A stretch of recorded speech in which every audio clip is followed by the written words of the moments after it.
27 लाख करोड़ रुपए की आत्मनिर्भर भारत योजना। HPGSDP is estimated about 23.58 billion US dollar.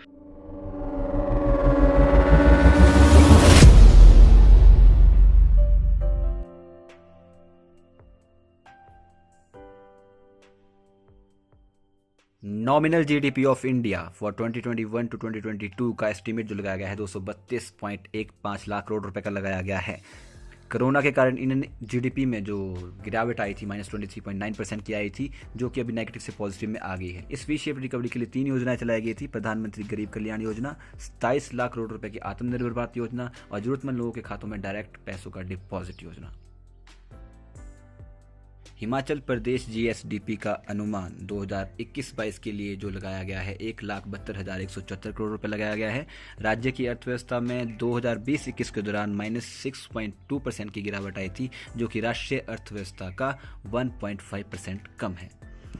Per capita income 2020-21 के लिए हिमाचल प्रदेश में 1,83,286 रुपये रहने का अनुमान लगाया गया है, जो कि इंडियन पर कैपिटा इनकम का 56,318 रुपये अधिक है। अनुसूचित जाति उप योजना का नाम बदलकर अनुसूचित जाति विकास कार्यक्रम रखा गया है। जनजाति उप योजना का नाम बदलकर जनजातीय क्षेत्र विकास कार्यक्रम रखा गया है। 9,405 करोड़ रुपए का खर्च किया जाएगा 2021-22 में विकासात्मक गतिविधियों के लिए, जिसमें कि अनुसूचित जातियों के लिए 2,369 करोड़ रुपए खर्च किए जाएंगे। जनजातीय विकास कार्यक्रम के अंतर्गत 846 करोड़ रुपए खर्च किए जाएंगे। पिछड़ा क्षेत्र विकास कार्यक्रम के अंतर्गत 93 करोड़ रुपए खर्च किए जाएंगे और योजना विभाग का नाम बदलकर नीति विभाग रखा जाएगा। 450 करोड़ रुपए का ब्याज रहित ऋण केंद्र सरकार ने हिमाचल प्रदेश सरकार को 2 किश्तों में दिया है। सरकार के प्रथम 3 वर्षों में 2,382 करोड़ रुपए की लागत से 639 विधायक प्राथमिकताएं योजनाएं नाबार्ड से स्वीकृत करवाई गई हैं। विकास में जन सहयोग कार्यक्रम के अंतर्गत परिव्यय पिछले वित्तीय वर्ष की तुलना में बढ़ाकर 2 गुने किए जाएंगे। नाबार्ड को रिड्फ के माध्यम से पोषित होने वाली विधायक प्राथमिकताओं की वर्तमान सीमा को 120 करोड़ से 135 करोड़ रुपए किया गया है। विधायक क्षेत्र विकास निधि के अंतर्गत 1.75 करोड़ रुपए से बढ़ाकर 1.80 करोड़ रुपए का बजट किया गया है, जिसमें कि विधायक महिला मंडलों और युवक मंडलों और स्वयं सहायता समूहों के इस निधि के अधिकतम 50,000 रुपए तक की अनुशंसा दी जाएगी।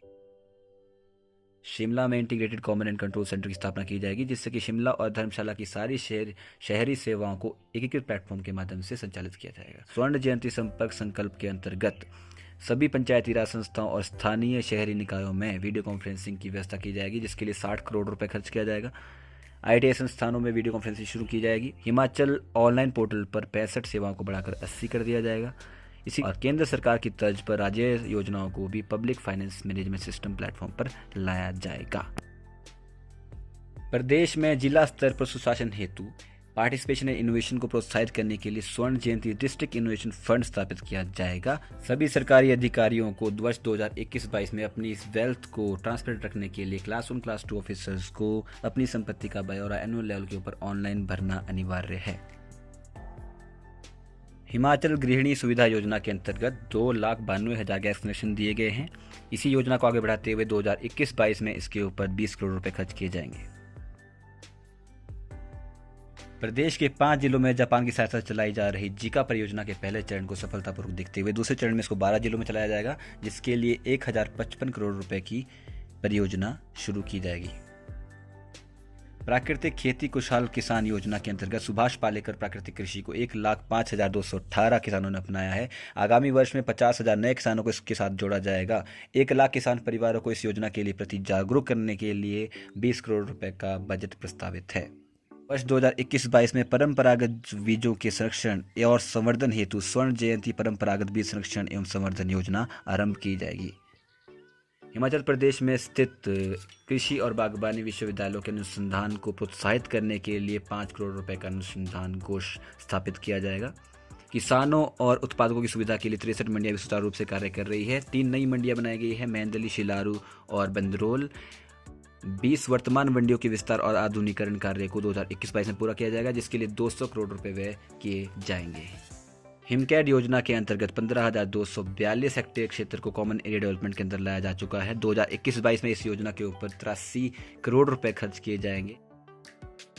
वर्ष 2021-22 में बैंक पोषित बागवानी विकास परियोजना के अंतर्गत 1000 करोड़ रुपए खर्च किए जाएंगे, जिसमें कि 5 लाख पौधों का आयात किया जाएगा। 200 जल उपभोक्ता संगठनों के माध्यम से 8000 हेक्टेयर पर कॉमन डेवलपमेंट के लिए सिंचाई संबंधित कार्य किया जाएगा। डॉक्टर वाई.एस. परमार यूनिवर्सिटी में जीन रिपोजिटरी की स्थापना की जाएगी। जरोड़, टिक्कर, रोडू, ओडी, पतली कुल और ततापानी में सीए स्टोर पैक हाउस का निर्माण किया जाएगा और पराला शिमला स्थित संयंत्र में एप्पल जूस कॉन्सेंट्रेट प्लांट की स्थापना की जाएगी। सब ट्रॉपिकल क्षेत्रों में बागवानी को बढ़ावा देने के लिए डीबी की सहायता से $10 मिलियन खर्च किए जाएंगे।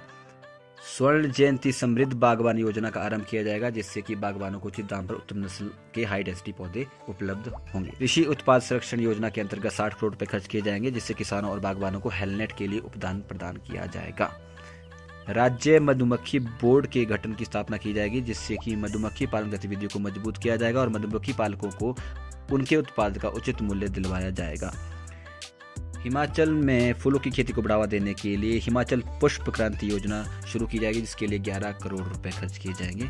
बागवानी क्षेत्र के लिए वर्ष 2021-22 में 543 करोड़ रुपए का प्रावधान किया गया है। 3 जोनल और 10 वेटनरी पॉलीक्लिनिक को आधुनिक उपकरण दिलवाए जाएंगे, पशुपालकों को उचित श्रेणी की विशेषज्ञ सुविधा प्रदान करने के लिए।